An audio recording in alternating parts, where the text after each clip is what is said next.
नमस्कार. NDM महाराष्ट्र न्यूजच्या मराठी बातमीपत्रामध्ये आपले स्वागत. मी धैर्यशील ढगे. पाहुयात बातमी. माजलगाव येथे राष्ट्रवादी काँग्रेस पार्टीच्या विधानसभा मतदारसंघाचा कार्यकर्ता मेळावा उत्साहात संपन्न.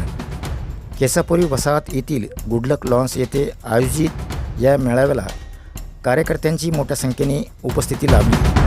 मेळाव्यात आमदार प्रकाशदादा सोळंके यांनी कार्यकर्त्यांना मार्गदर्शन करत पक्षाचे खरे बळ हे कार्यकर्तेच असल्याचे सांगितले. प्रामाणिकपणा, निष्ठा आणि मेहनतीमुळे पक्ष अधिक सक्षम होत असल्याचे त्यांनी स्पष्ट केले.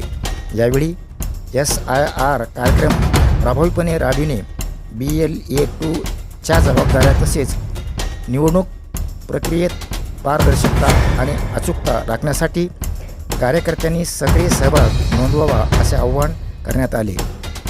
तसेच मुख्यमंत्री अजितदादा पवार यांच्या जयंतीनिमित्त मतदारसंघात विविध कार्यक्रम आयोजित करण्याबाबत चर्चा करण्यात आली. या मेळाव्यास वीरेंद्रदादा सोळंके, सहाल भैया चाऊस, जयसिंग भैया सोळंके, जयदत्त अण्णा नरवडे, कल्याण अबूज, बालासाहेब जाधव, शेषराव जगताप, संभाजी शेजूर, अमोल जगताप, बजरंग साबळे, डॉक्टर वशीम मनसबदार यांच्यासह अनेक कार्यकर्ते उपस्थित होते. NDM Maharashtra news, Majalgaon.